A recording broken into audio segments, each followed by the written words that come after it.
Morning.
Yes, time to bake the bagels.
Morning, welcome to the stream.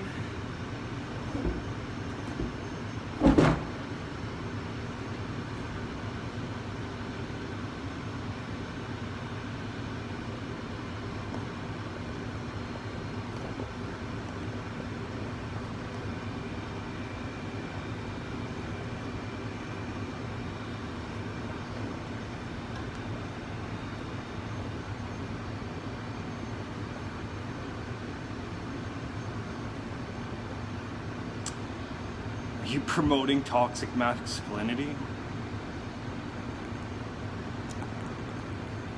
In what way?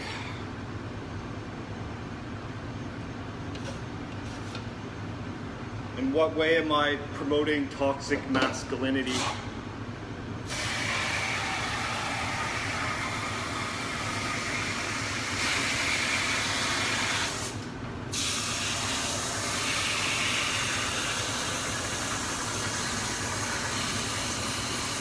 That was a strange conversation starter.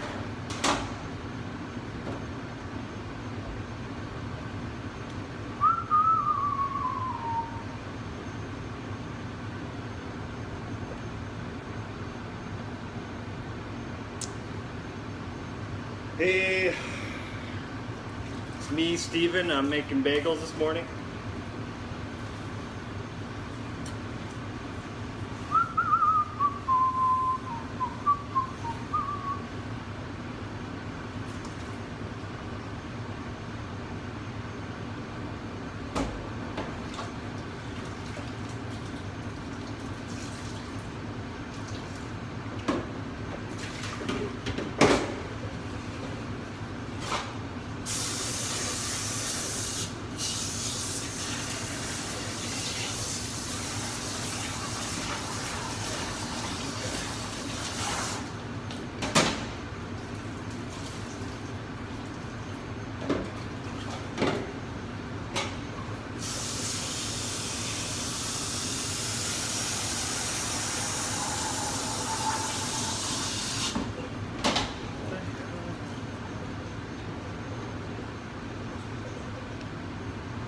Hello.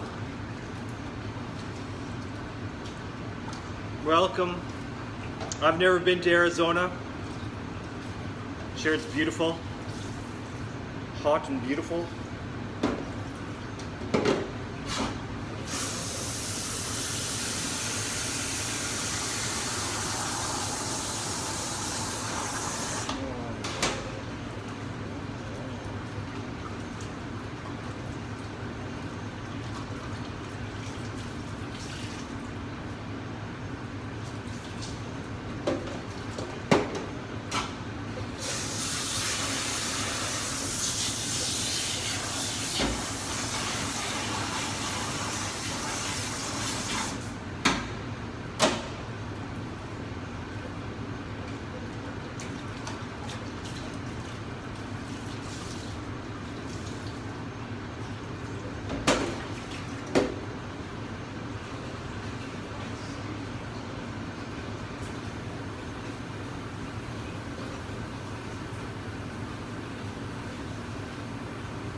Hello.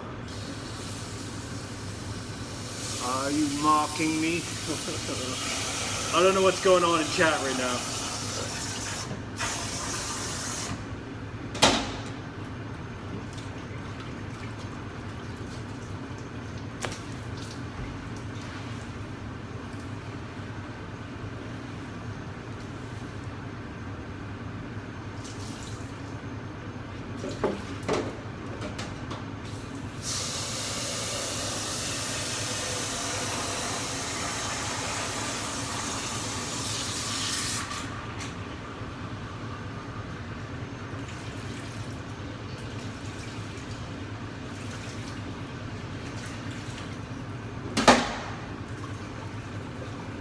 Good morning.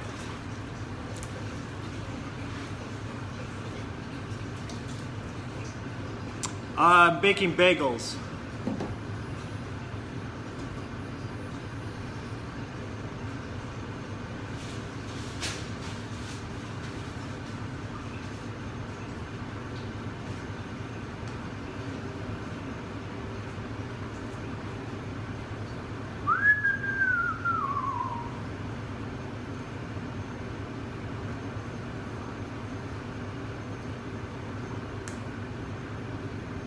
They're coming for me.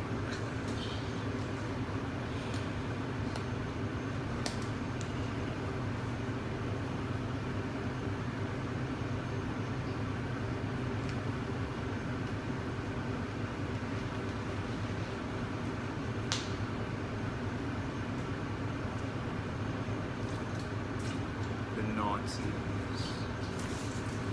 Hello, welcome to the stream.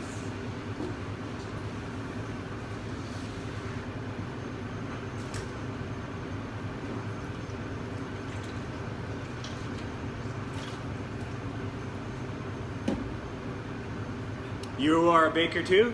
Nice. Where do you bake? Where do you live? I guess I should say.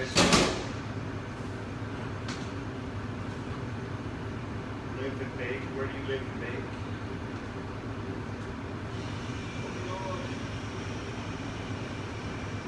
Oh, I can't see that.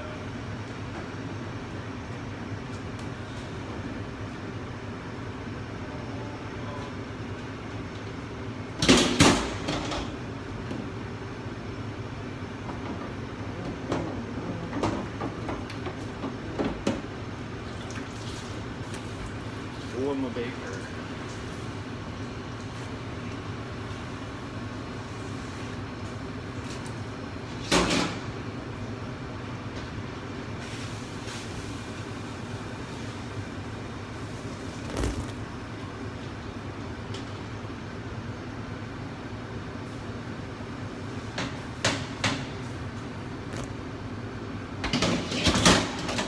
No, bagels.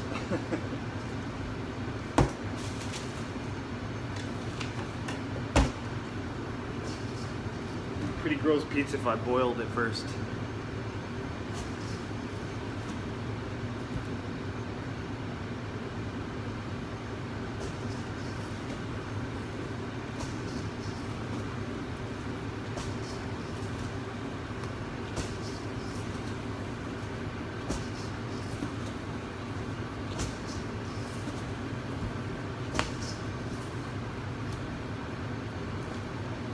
What?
Hamlin towns in Brunswick, my famous Hanover city. The river Western deep and wide washes its wall on the southern side. A pleasanter spot you've never spied. But when begins my ditty? Almost 500 years ago. To see the townsfolk suffer so from vermin was a pity.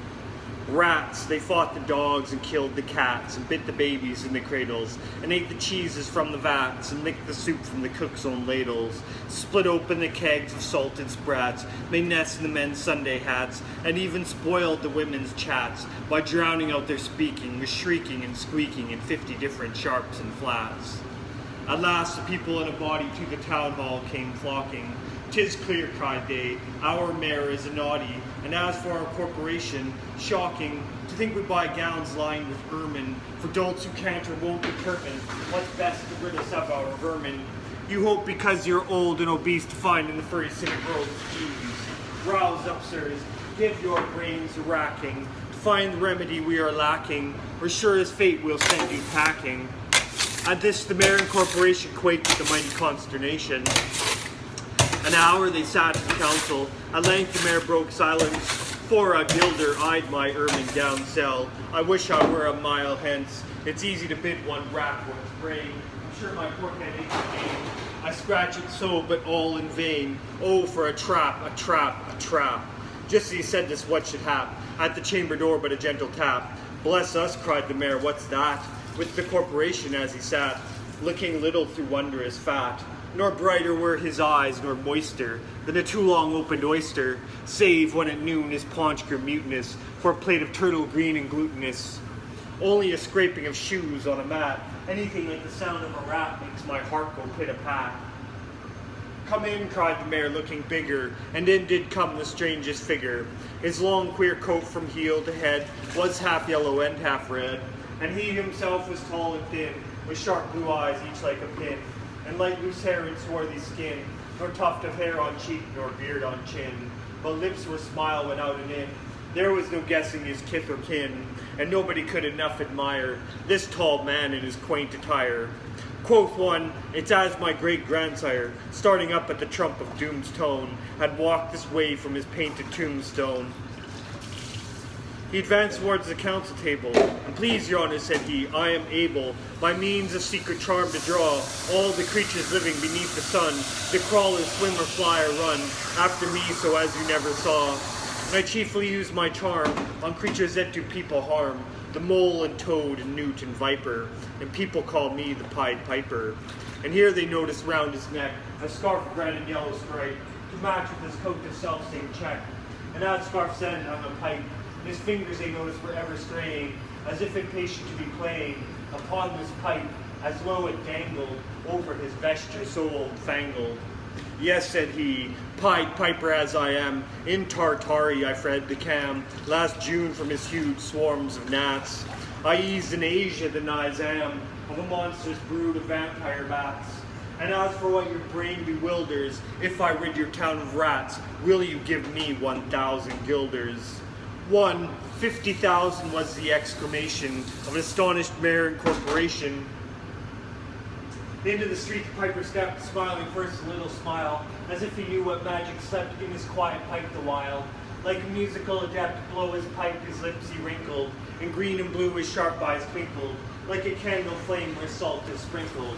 And ere 3 shrill notes the pipe uttered, he heard as if an army muttered, and muttering grew to a grumbling, and a grumbling grew to a mighty rumbling. And out of the houses came the rats stumbling. Great rats, small rats, lean rats, brawny rats, brown rats, black rats, grey rats, tawny rats, grave old plotters, gay young friskers, fathers, mothers, uncles, cousins, cocking tails and pricking whiskers, families by tens and dozens, brothers, sisters, husbands, wives, followed the Pied Piper for their lives. From street to street he piped advancing, and step for step they followed dancing, until they came to the river Weser, wherein all plunged and perished, save one who stout as Julius Caesar, swam across and lived to carry, as he the manuscript he cherished, to Ratland home his commentary, which was, at first shrill notes of the pipe, I heard a sound as of scraping tripe, and putting apples wondrous ripe into the cider presses grape, and a moving away of pickled up boards, a leaving a jar of conserve cupboards,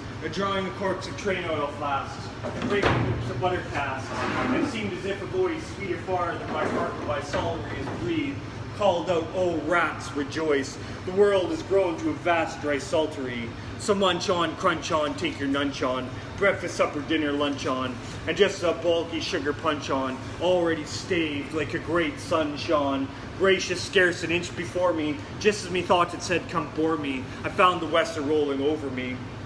You should have heard the Hamlin people ring the bells, they rock the steeple. Go, cried the mayor, get long poles, poke out the nests and block up the holes. Consult with carpenters and builders, and leave in our town not even a trace of the rats. when suddenly up the face of the piper perked in the marketplace. For the first, if you please, my 1,000 guilders. 1,000 guilders. The mayor looked blue, so did the corporation too, for council dinners made rare havoc with claret, moselle, vin de grave, hawk, and half the money would replenish this cellar's biggest butt of Rhenish, to pay this sum to a wondering fellow with gypsy coat of red and yellow. Besides, quoth the mayor with a knowing wink, our business was done at the river's brink. We saw with our eyes the vermin sink, and what's dead can't come to life, I think. So friend, we're not folks to shrink from our duty of giving you something to drink, and a matter of money to put in your coat. But as for the guilders, what we spoke of them, as you well know, was a joke. Besides, our losses have made us thrifty. 1,000 guilders, come, take 50. The piper's face fell and he cried, no trifling, I can't wait beside. I promised to visit by dinner time Baghdad, except the prime of the head cook's potage. All he's rich in, for having left in the caliph's kitchen, of a nest of scorpions, no survivor. With him I prove no bargain driver. With you don't think I'll bait a stiver. And folks who put me in a passion may find me pipe after another fashion. How, cried the mayor, do you think I brook, being worse treated than a cook, insulted by a rival, with idle pipe and vesture piebald? Threaten us, fellow, do your worst, blow your pipe there till you burst. Once more he stepped into the street, to his lips again laid his long pipe with smooth straight cane. And ere he blew 3 notes, such sweet soft notes as yet musicians cunning never gave me in raptured air. There was a rustling that seemed like a blessing, of merry crowds adjusting and pitching and hustling. Small feet were pattering, wooden shoes clattering, little hands clapping, and little tongues chattering, and like foals in the farmyard when barley is scattering, out came the children running, all the little boys and girls, with rosy cheeks and flaxen curls, and sparkling eyes and teeth like pearls, tripping and skipping ran merrily after. The wonderful music was shouting and laughter. The mayor was dumb, and the council stood as if they're changed in the blocks of wood, unable to move a step or cry, to the children merrily skipping by. Could only follow with an eye that joyous crowd at the piper's back, and how the mayor was on the rack, and the wretched council's bosoms beat as the piper turned from the high street to where the Weser rolled its waters, right in the way of their sons and daughters. How he returned from south to west, and to Copperberg Hill his steps addressed, and after him the children pressed. Great was the joy in every breast. He never crossed the mighty top, his force let the piping drop, and we shall see our children stop. When lo, they reached the mountainside, a wondrous portal opened wide, as if a cavern was suddenly hollowed. The piper advanced and the children followed. When all were in to the very last, the door in the mountainside shut fast. Did I say all? No, one was lame, and could not dance a bolt away. And in after years, it was plain the sadness he used to say, is dull in our town since my playmates left. I can't forget that I'm bereft of all the pleasant sights they see, which the piper also promised me. For he led us, he said, to a joyous land, joining the town in jest at hand, where waters gushed and fruit trees grew, and flowers before the fairer hue, and everything was strange and new. The sparrow was brighter than a peacock here, and their dogs outran our fellow deer, and honeybees had lost their stings, and horses were born with eagle's wings. And just as I became assured, my lame foot be speedily cured, the music stopped, and I stood still, and found myself outside the hill, left behind against my will, to go now limping as before, and never hear of that country more. Alas, alas for Hamelin, there came to many a burgher's pate a text which says that heaven's gate opes the rich at his easy rate, as a needle's eye takes a camel in. The mayor sent east, west, north, and south to offer the piper by word of mouth, wherever was man's lot to find him, silver and gold to his heart's content, if only he'd return the way he went, and bring the children behind him. But when they saw it was lost endeavor, and piper and dancers were gone forever, they made a decree that lawyers never to think their records dated duly, if after the day of the month and year, these words do not as well appear. And so long after what happened here, on the 22nd of July, 1376, and the better in memory to fix the place of the children's last retreat, they called it the Pied Piper Street, where anyone playing pipe or tabor was sure for his future to lose his labor, unless after they hostelry or tavern, shocked with mirth the street so solemn. And opposite the place of the cavern, they wrote the story on a column, and on great church window painted, the same to make the world acquainted, how their children were stolen away, and there it stands this very day. And I must not admit to say, in Transylvania there is a tribe, of alien people who ascribe the way and dress of which their neighbors lay such stress to their fathers and mothers having risen out of some subterranean prison into which they were Japanned a long time ago in a mighty band out of Hamlin towns in Brunswick land, but how or why they don't understand. So, Lily, let me and you be wipers of scores out with old men, especially pipers. And if they should pipe us free from rats or from mice, if we promise them aught, let us keep our promise. Oh, the Pied Piper of Hamelin by Robert Browning. One of the greatest poems ever written.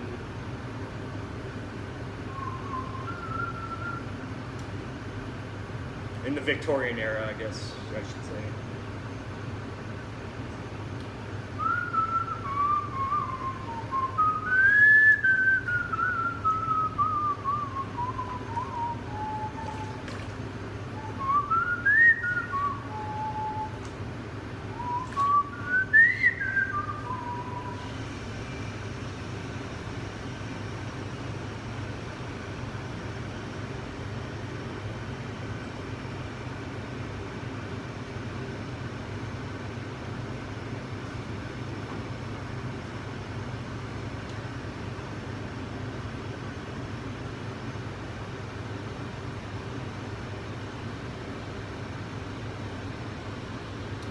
My first thought was he lied in every word, that hoary cripple with malicious eye, askance to watch the working of his lie on mine, and most scarce able to afford suppression of the glee that pursed and scored its edge at one more victim gained thereby.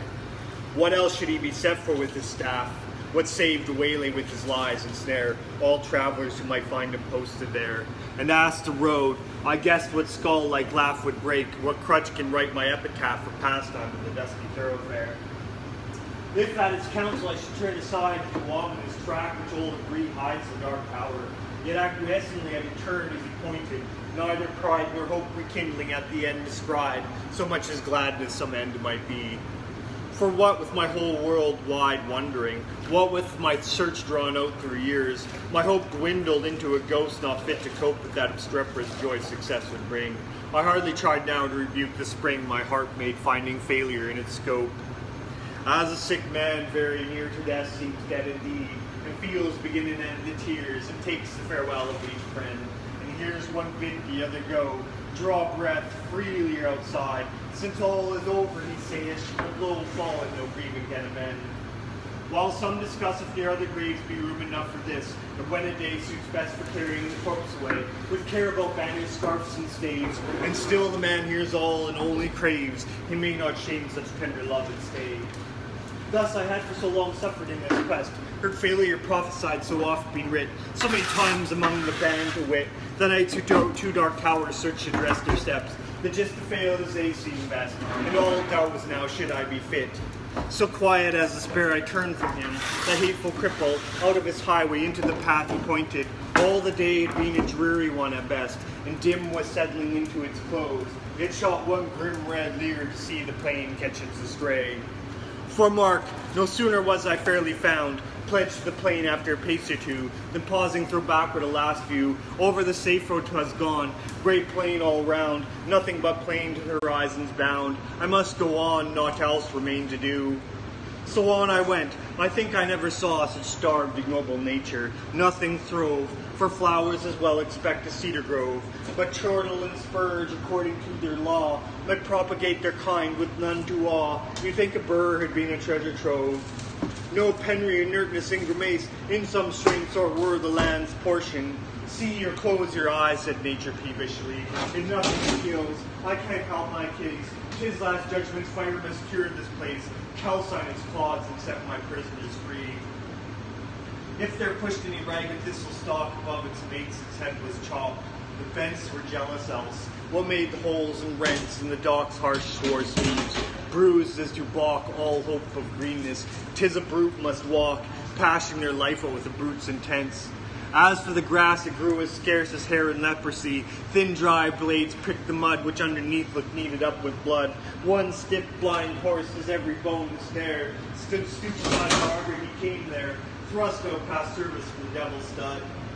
Alive, he might be dead for all I know, with red, gaunt, and calloused neck astrain, and shut eyes beneath rusty mane.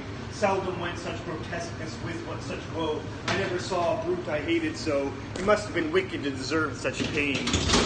I shut my eyes and turned them on my heart, as a man calls for wine before he fights. I asked one draught of earlier, happier sights, ere fitly I could hope to play the part. Think first, fight afterwards, a soldier's art. One taste of old time sets all to rights. Not it. I fancied Cuthbert's reddening face, beneath its garniture of curly gold. Dear fellow, till I almost felt him fold. An arm and mind fixed me to that place, that way he used. Alas, one night's disgrace, I wet my heart's new fire and left it cold. Giles then, the soul of honor, there he stands, frank as 10 years ago when knighted first. An honest man should dare, he said he durst. Good, but the scene shifts. Thaw what hangman's hand pinned to his breast. His own band reads it. Poor traitor spit upon and cursed. Better this present than a past like that. Back therefore to my darkening path. No sound of sight as far as the eye can strain. Will the next send a howl at all that I asked? When something on the dismal flat came to arrest my thoughts and change their train.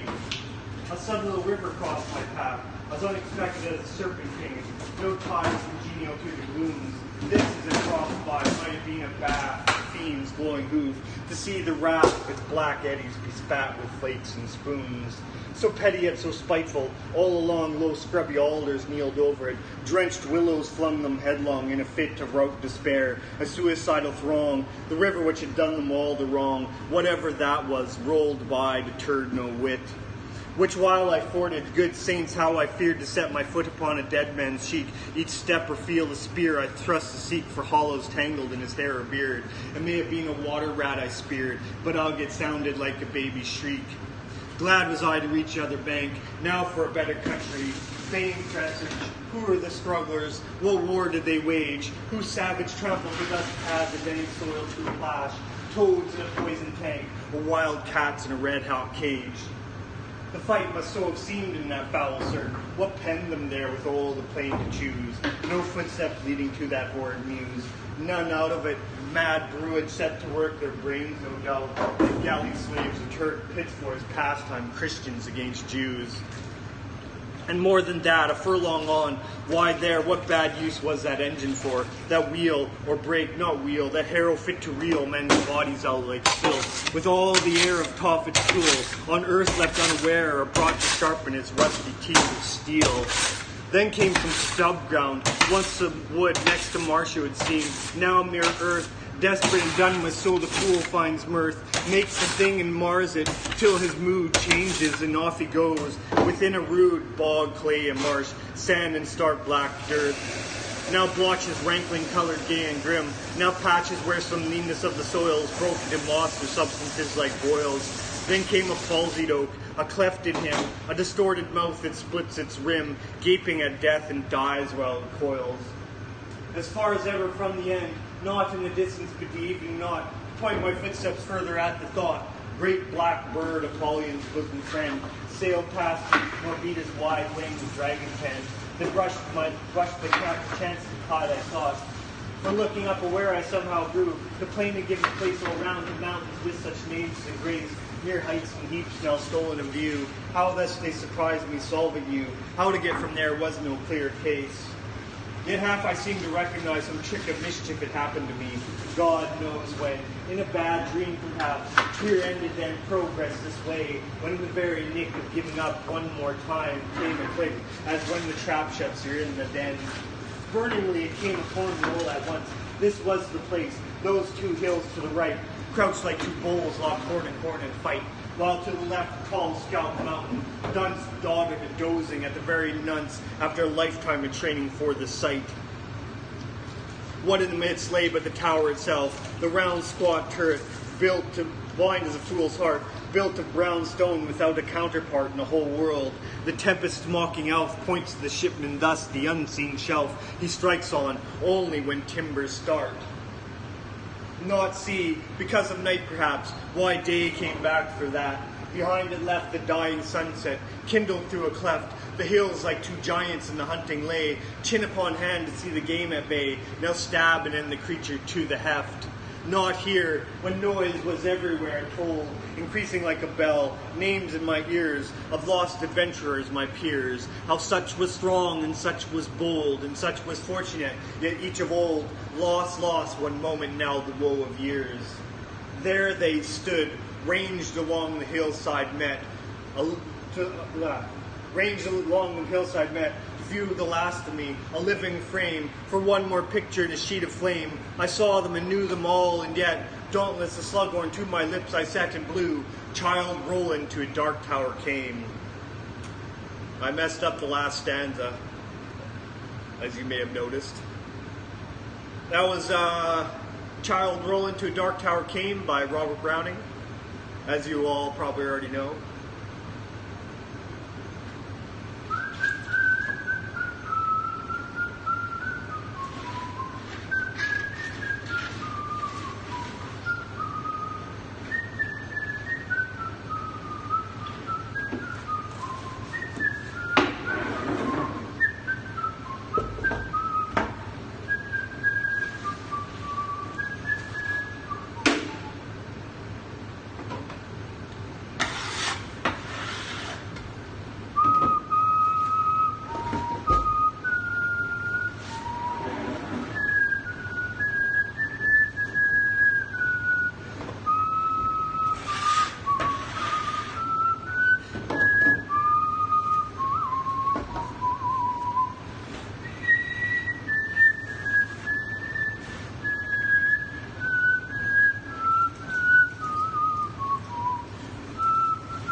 It's save us, not safe us. Save us. Save. Completely different meaning. God save us, not safe us.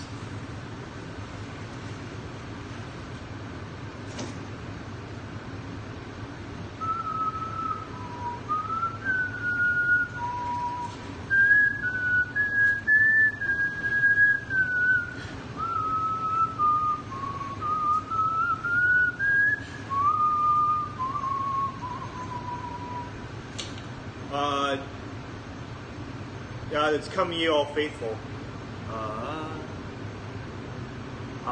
I see, okay.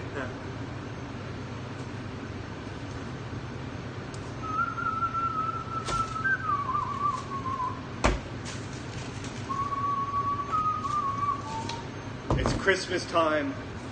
It's time for Christmas music.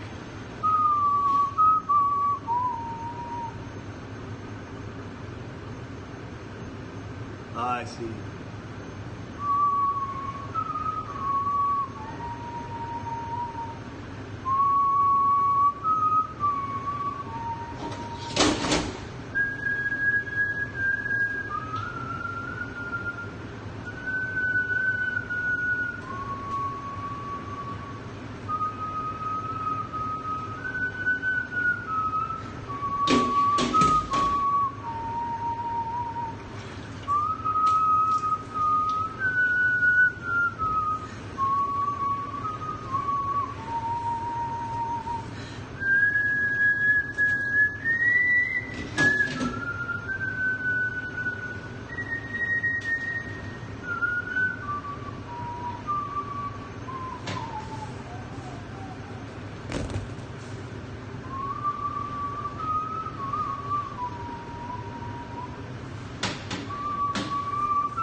Winter or summer? I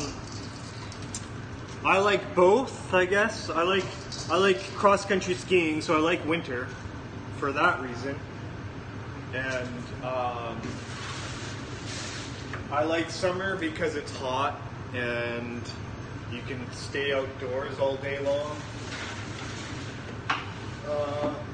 So I don't know. I like both.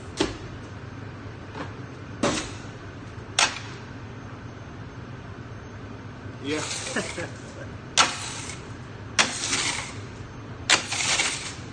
If you watch my stream, you're getting Christmas early.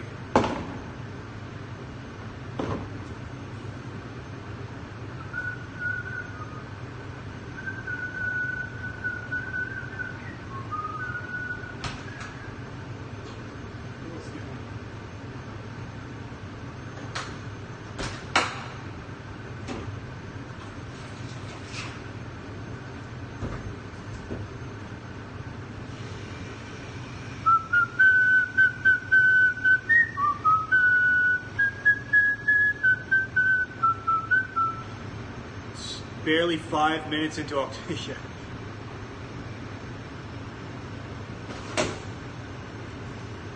Yeah, I know. I know. I shouldn't be tormenting people like this. They're such good tunes, though.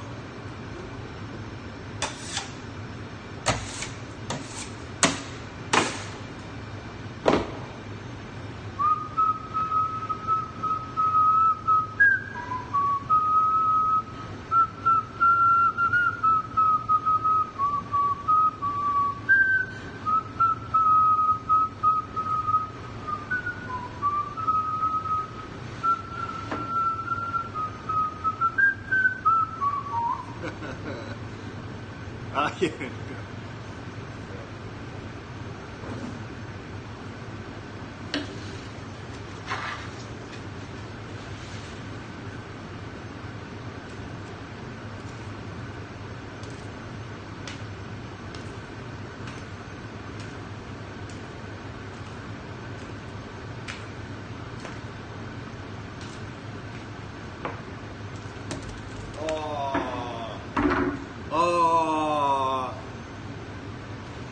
Dropped it.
I have to throw this one out. Sort of mushed up.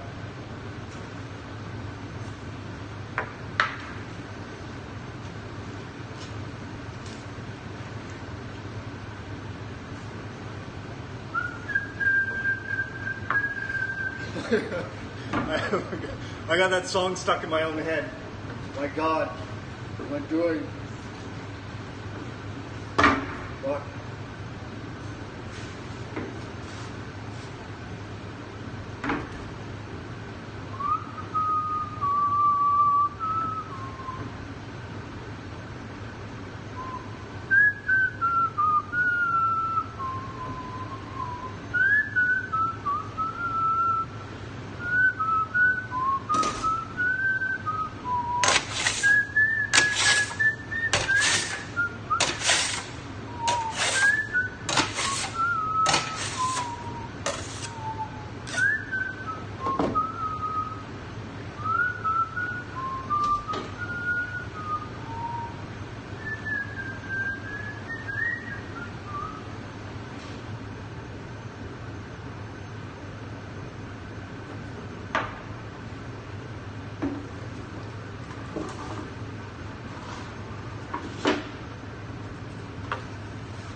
is a fresh bagel, steam from a fresh bagel.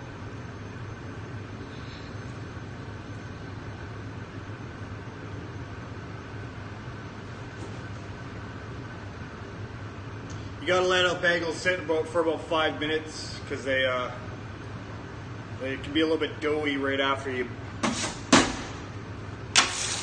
They gotta cool down a bit.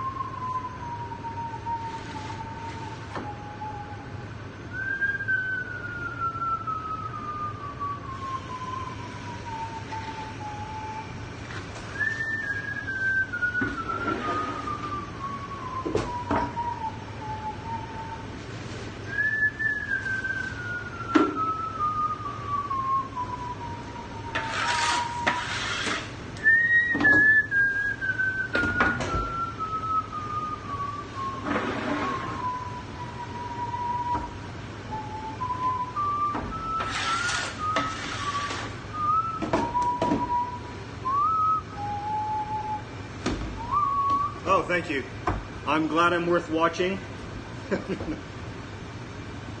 I'm not competing with very high standards, though. I mean, most people on Periscope are smoking pot, or I don't know what people do on Periscope. I don't watch it, actually. I don't even watch myself, so.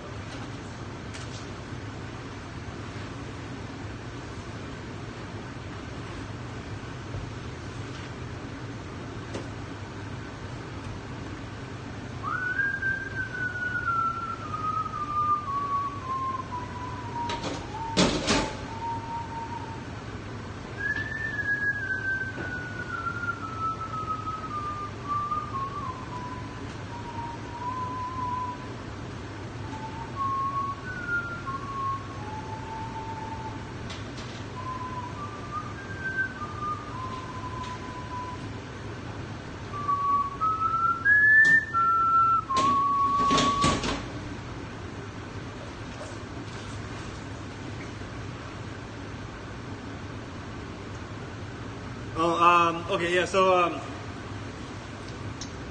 the first step is I put bagels in the pot. I boil them for about 5 minutes until they come to the surface, and they're completely cooked all the way through.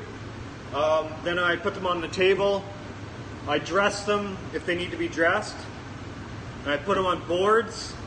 These are mahogany boards. The boards have to be wet before I put them in the oven, or else the bagels will stick. I put the bagels into the oven.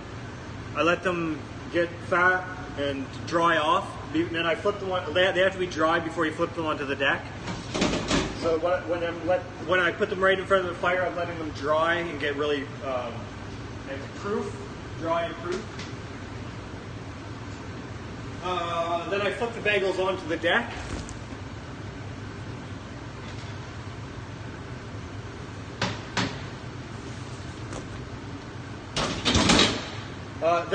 And as that's going on, I'm putting in another batch. So it's a continuous cycle.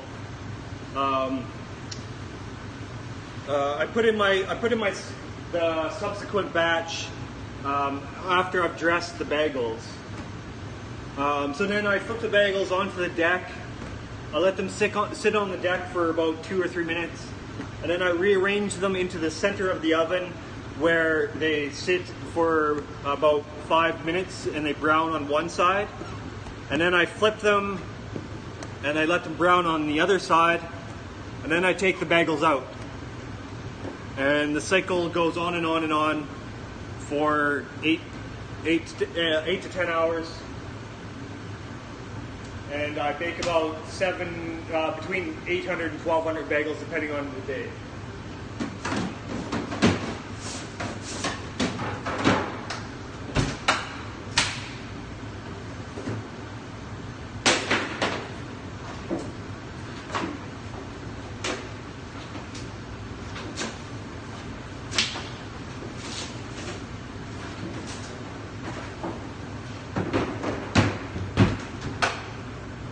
It's pretty straightforward. It just takes it takes a baker that has endurance and skill. So this morning I started at 3:45. I usually start at 4, or sometimes I start at 2, depending on no, sometimes I start at 3, sometimes 2, occasionally, depending on how busy we're going to be. But usually 4 o'clock. My shift is 4 to 12:30 most days, unless I need to stay a little bit longer. We used to run 4 10-hour shifts. I only work alone for the first 2 hours in the morning, or I guess 2.5 hours in the morning.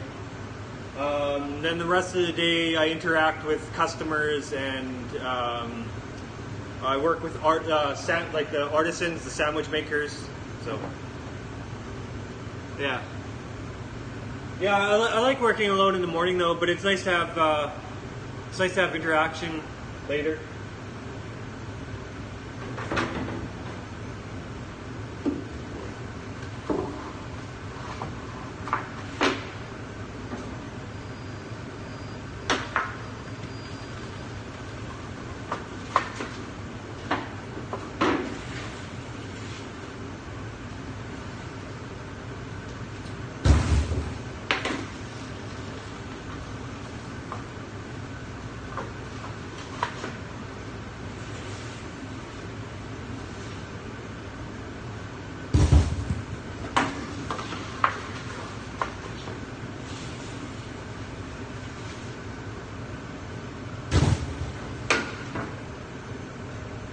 Yeah, so the whole process is, it goes pot, table, boards,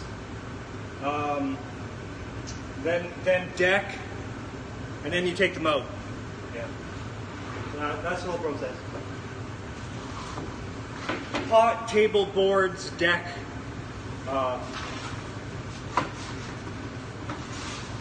crate, or pot, table, boards, oven, crate. That's the cycle right there.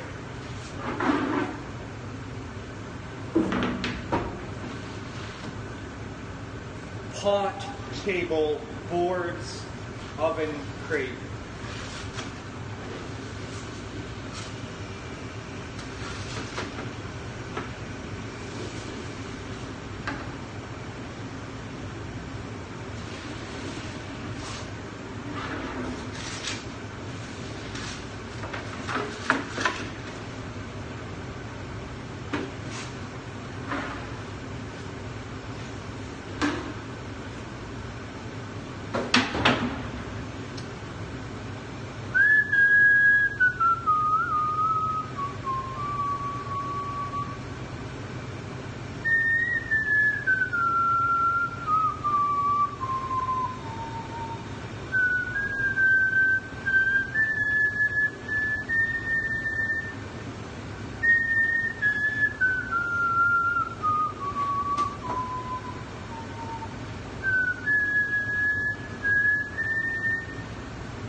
Yeah, I'm trying to torment people today, so.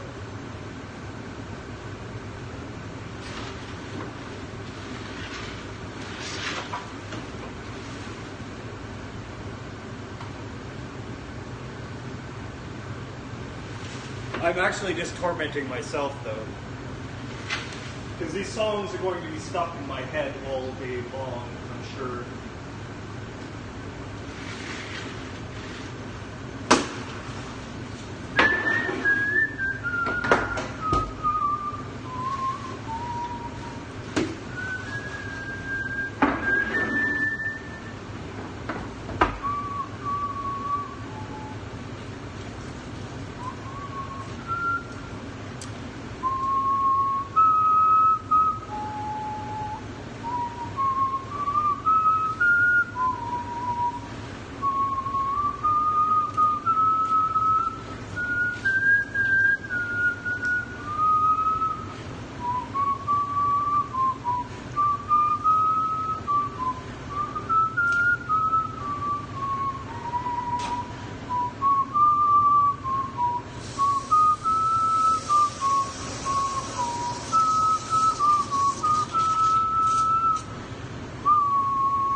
No, it doesn't really. You can sort of smell it burning, and it I don't know. Yeah, no, it doesn't really give any flavor to the bagels though. If we were actually burning mahogany, that would probably be different though. If we had a wood fire oven, but we don't, so.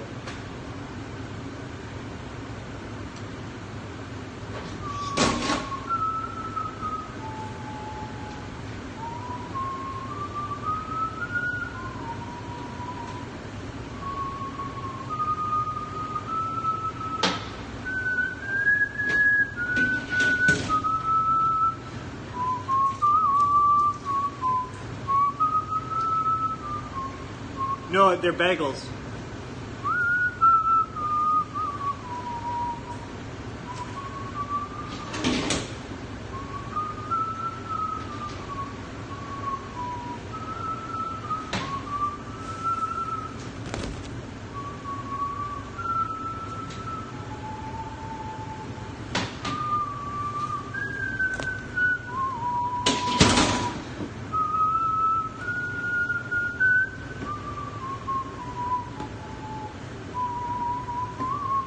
No, they're boiled. They're boiled. Then we put them in the oven. Yeah.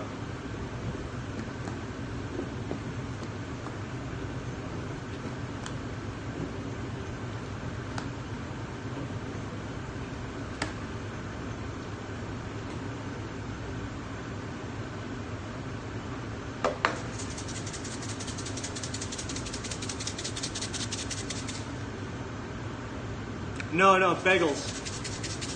Bagels. I don't know how to say that in a language that you would understand. I don't know. Hey, I don't know how to say bagels in any other language other than language I know.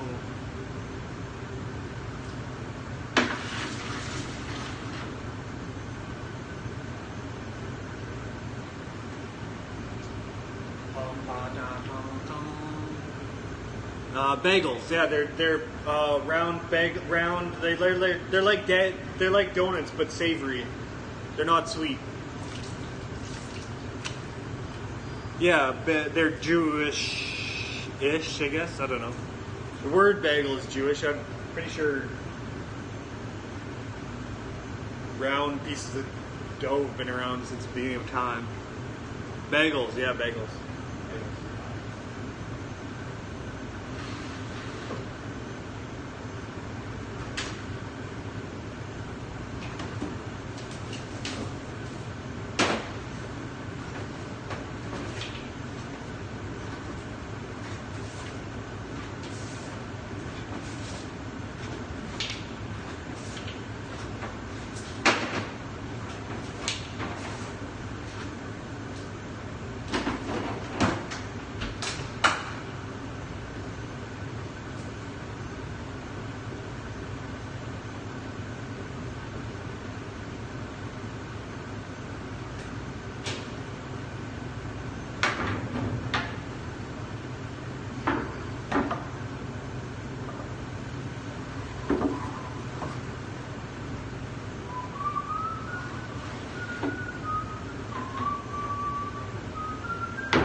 Hey, thanks. Thanks for watching.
That's all I got for you today. Thanks for watching.